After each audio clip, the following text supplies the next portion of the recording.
अस्सलाम वालेकुम व्यूअर्स, मैं रिजवान शाह और आप लोग मुझे फ्यूचर प्लान्स पे सुन रहे हैं, देख रहे हैं। वालिदैन बच्चों की पढ़ाई के हवाले से बहुत फोकस होते हैं, बहुत कंसर्न शो करते हैं, रखते भी हैं।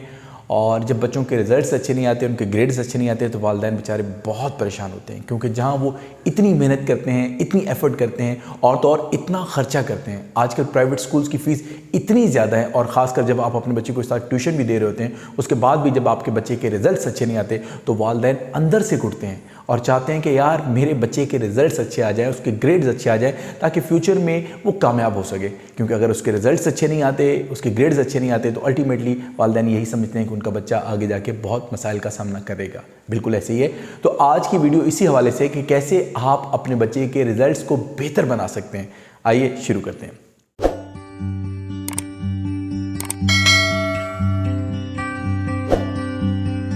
जी व्यूअर, तो सबसे पहले जो चीज़ आपने नोट करनी है वो ये कि क्या आपका बच्चा अपनी क्लास की पेस के साथ पढ़ाई कर पा रहा है कि नहीं कर पा रहा। क्योंकि बुनियादी प्रॉब्लम यहीं से स्टार्ट होता है। जब आपका बच्चा क्लास में जो पढ़ता है वो उसको समझ नहीं आता, या वो क्लास के लेवल से बहुत पीछे होता है और उसको बहुत मसाइल का सामना करना पड़ रहा होता है क्लास को अंडरस्टैंड करने में, और फिर जब वो साथ नहीं चलता, तो अल्टीमेटली इसका इम्पैक्ट ये होता है कि बच्चा डे बाय डे वीक होना शुरू हो जाता है, उसके रिजल्ट्स ख़राब होना शुरू हो जाते हैं। वालिदैन को इस मामले में बहुत जल्दी करनी चाहिए। जी हाँ, वालिदैन जब ये नोट कर लें, उनको ये डाउट हो जाए कि उनका बच्चा पढ़ाई में मसाइल का शिकार लग रहा है, तो उसको फ़ौरन वालिदैन को बच्चे के क्लास टीचर्स, बच्चे के सब्जेक्ट टीचर्स से जाके राब्ता करना चाहिए और बच्चे के टीचर से पूछना चाहिए कि आपका बच्चा क्लास के माहौल के साथ एडजस्ट हो पा रहा है कि नहीं, क्लास में वो प्रॉपर मौजूद होता है, प्रेजेंस होता है, प्रेजेंस ऑफ माइंड उसकी होती है कि नहीं, और उसके जो टेस्ट के रिजल्ट्स आ रहे हैं, जब टीचर क्वेश्चन आंसर करता है, वो रिजल्ट्स कैसे हैं। फ़ौरन वहाँ से आपको आइडिया हो जाएगा कि आपका बच्चा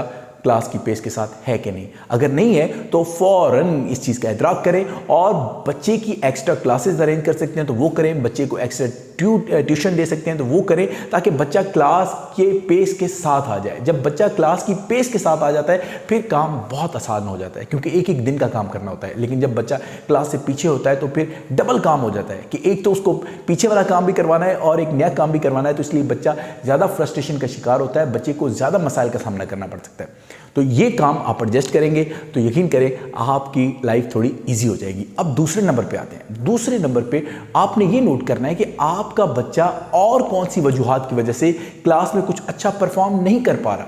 क्या आप अपने बच्चे को घर में एक प्रॉपर माहौल देते हैं पढ़ने के लिए। अक्सर वालिदैन घर में कोई माहौल उन्होंने नहीं रखा होता है, बच्चा जब उसका दिल करे तब वो पढ़ाना शुरू कर देते हैं, जब वालिदैन का दिल करे तब वो पढ़ाना शुरू कर देते हैं। कोई फिक्स टाइम टेबल नहीं है। जब आपका फिक्स टाइम टेबल ही नहीं होता तो बच्चे को चीज़ों को बाज़ का स्किप करने में बहुत आसानी होती है।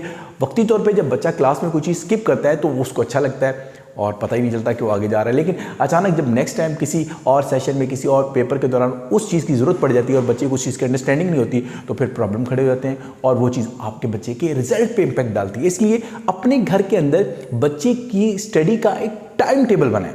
आपके पास बच्चे की टाइम टेबल होना चाहिए ताकि बच्चे को पता हो कि यार ये मेरा स्टडी टाइम टेबल है, इस टाइम टेबल के अंदर मैंने अपना होमवर्क कंप्लीट करना है, इस टाइम के अंदर मैंने अपने जो टेस्ट हैं उनको प्लान करना है, इस टाइम के अंदर मैंने कुछ नया जो सीखना है वो सीखना है। वो टाइम टेबल फिक्स होगा तो बच्चा आपका कभी पीछे नहीं रहेगा, कभी चीज़ों को स्किप नहीं करेगा। ये काम मत करने दे। एक और चीज़ जो बहुत इंपॉर्टेंट है कि आपने घर में कोई एक प्रॉपर पोर्शन बनाया नहीं है, कोई एक प्रॉपर प्लेसमेंट, सिटिंग प्लेसमेंट बनाई नहीं है जहाँ बच्चा बैठ के पढ़ाई करे। कभी बच्चा कहाँ बैठ के पढ़ रहा है, कभी बच्चा कहाँ बैठ के पढ़ रहा है। तो जब ये माहौल होगा घर के अंदर तो फिर भी बच्चे को बहुत मसाइल का सामना करना पड़ेगा। अपने घर के अंदर एक प्रॉपर पोर्शन बनाएं, अगर आप बच्चों वाले हैं, जहाँ पे बच्चा बैठ के स्टडी करे और वो पोर्शन फिक्स हो, वहाँ पे बच्चे ने पढ़ना है। उसकी तमाम सोर्सेज जो उसको वहाँ पे चाहिए हो, जहाँ पे बच्चे की पेंसिल्स, बॉल पॉइंट्स, उसके रफ रजिस्टर, उसकी तमाम बुक्स, उसका एक्स्ट्रा मटेरियल वहाँ पे मौजूद होना चाहिए, ताकि जब बच्चा आपकी पढ़ाई स्टडी स्टार्ट करे तो उसको हर चीज़ एक हाथ के फासले पे मिल जाए और वो आसानी से अपना टाइम ज़ाया किए बगैर उन चीज़ों पे फोकस कर पाए। एक और बहुत ही ज़रूरी चीज़, अक्सर जब आप बच्चे को पढ़ाते हैं तो आप बच्चे के खाने का ख्याल ही नहीं रखते। आपका बच्चा भूखा फिर रहा है और आप उसको पढ़ाई पे जोर डाल रहे हैं। बच्चा ऐसी हालत में बिल्कुल नहीं पढ़ सकता। आपको ये पता होना चाहिए कि जब आपका बच्चा, उसका पेट भरा हुआ होगा, वो रिलैक्स फील कर रहा होगा, तब वो पढ़ाई करेगा। उसको भूख लगी हो और आप उसको पढ़ा रहे हो तो उसकी पढ़ाई उसके ऊपर ज़्यादा असर नहीं डाल रही होगी। वो वक्ती तौर पर हो सकता है आपको शो कर रहा हो कि उसको समझ आ रही है, उसको बिल्कुल समझ नहीं आ रही होती, और अल्टीमेटली इसका इम्पैक्ट उसके ग्रेड्स पे पड़ता है।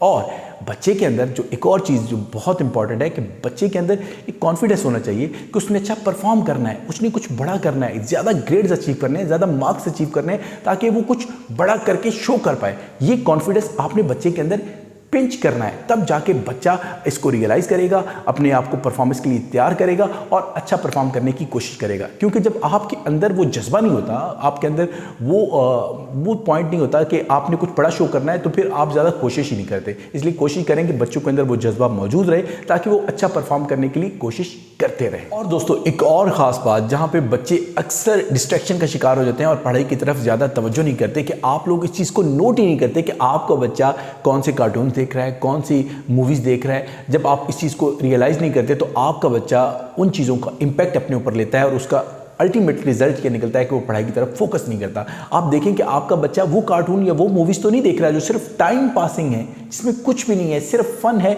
और कोई लर्निंग नहीं है, कुछ ऐसा आपको सीखने का मौका नहीं मिल रहा, तो याद करें ये कार्टून, ये मूवीज़ आपके बच्चे के लिए बहुत नुकसानदेह हैं। फोकस करें कि आपका बच्चा जो कार्टून देख रहा हो उसमें कोई ना कोई मैसेज हो, जो मूवी देख रहा है उसमें कोई ना कोई मैसेज हो। बच्चा इस वक्त चीज़ों को ग्रैब करने की पोजीशन में होता है। अगर वो टाइम पासिंग चीज़ों को देख रहा होगा तो उसके अंदर भी फीलिंग जो डेवलप हो रही होंगी वो टाइम पासिंग की होंगी। तो अपने बच्चों के अंदर ये फीलिंग कभी मत आने दें। पहले जो मूवी उसको दिखानी है बच्चे की बहुत सारी मूवीज़ ऐसी हैं इस वक्त जो बच्चों के लिए बहुत ज़बरदस्त हैं। आने वाले दिनों में मैं आपको ये वीडियोज़ बना के दूंगा कि कौन सी मूवी आपके बच्चे पर क्या इम्पैक्ट डाल सकती है, और वो मूवी बच्चे को ज़रूर दिखाएं, क्योंकि ऐसी मूवीज़ बनाई जा चुकी हैं और बनाई जा रही हैं जहां बच्चे को फोकस करके रिजल्ट दिया जाता है, उसको एक मैसेज दिया जाता है जो बच्चे के ऊपर असर डालता है। कार्टून्स भी ऐसे बहुत सारे हैं, कुछ बहुत ही गैर ज़रूरी कार्टून है जो बिल्कुल टाइम पासिंग कार्टून्स हैं, उससे आपका बच्चा सिर्फ टाइम को किल कर रहा है। लेकिन कुछ ऐसी चीज़ें हैं, कुछ ऐसे कार्टून हैं जहाँ पे आपका बच्चा सीख रहा है। तो कोशिश करें जो मूवी दिखाएं, जो कार्टून दिखाएं, उसके अंदर एक मैसेज होना चाहिए। आपको आइडिया होना चाहिए कि इस कार्टून से बच्चे को क्या मैसेज मिलता है, पहले से आइडिया हो जाता है। वालिदैन वैसे इस चीज़ पे फोकस नहीं करते, लेकिन जो कार्टून या मूवीज़ चल रही होती हैं आप थोड़ा सा इस पे एफर्ट करें तो आपको फ़ौरन कहीं से भी उसके बारे में एक ट्रेलर मिल जाएगा, उसके बारे में एक इंट्रो मिल जाएगा, जिससे आपको पता चल जाएगा कि इस कार्टून में बच्चे को कोई मैसेज दिया जाता है कि नहीं दिया जाता, इस मूवी में बच्चे के लिए कोई मैसेज है कि नहीं है। और वैसे भी बच्चों को जब भी आप कोई इस तरह की चीज़ दिखाएंगे, कार्टून या मूवीज़ हो, तो आप उनको पहले चेक ज़रूर कर लिया करें, क्योंकि आप चेक नहीं करेंगे तो इसका तो बच्चे पे बहुत ही बुरा और नेगेटिव असर पड़ता है। इसके लिए मैंने एक स्पेशल वीडियो बनाई हुई है कि बच्चों को केबल, इंटरनेट, मोबाइल के इस्तेमाल से पहले आपको क्या करना बहुत ज़रूरी है। इस वीडियो का लिंक आपको शो हो रहा होगा, इस वीडियो को ज़रूर देखिएगा, क्योंकि इससे आपको आइडिया होगा कि किस तरह आप डिजिटल वर्ल्ड, जो कि इंटरनेट, मोबाइल की दुनिया है, उसमें आप अपने बच्चे को मैक्सिमम दे सकते हैं और उसके नेगेटिव इम्पैक्ट से अपने बच्चे को बचा सकते हैं। आई होप आप ये काम करेंगे। उसके बाद आप देखिएगा कि आप जब अपने बच्चे को फोकस करना शुरू करते हैं तो आपका बच्चा डे बाय डे निखरना शुरू हो जाता है। लेकिन जब पेरेंट्स अपने बच्चे को फोकस ही नहीं करते और उनको महीनों बाद ख्याल आता है कि यार बच्चे की पढ़ाई डिस्टर्ब हो रही है, तो याद रखिएगा जो काम आप कभी कभार करते हैं उसका रिजल्ट नहीं आता, उसी काम का रिजल्ट आता है जो आप कंसिस्टेंटली करते हैं। अगर आप अपने बच्चे पे कंसिस्टेंटली मेहनत करेंगे, उस पर नज़र रखेंगे, उसकी पढ़ाई के हवाले से कंसर्न शो करते रहेंगे, तो याद रखिएगा आपका बच्चा अल्टीमेटली अच्छे रिजल्ट्स भी लाएगा, अच्छे ग्रेड्स भी लाएगा और वो बहुत बेहतर इंसान बनेगा। इसलिए वालिदैन अपनी जिम्मेदारी अदा करें, बच्चा अपनी जिम्मेदारी अदा करेगा। आई होप आपको रिजवान शाह का ये पैगाम अच्छा लगा होगा। मेरी वीडियो को लाइक कीजिएगा, चैनल को सब्सक्राइब कीजिएगा। इंशाल्लाह आपसे मुलाकात होगी किसी और वीडियो में। अपना ख्याल रखिएगा। अल्लाह हाफ़िज़।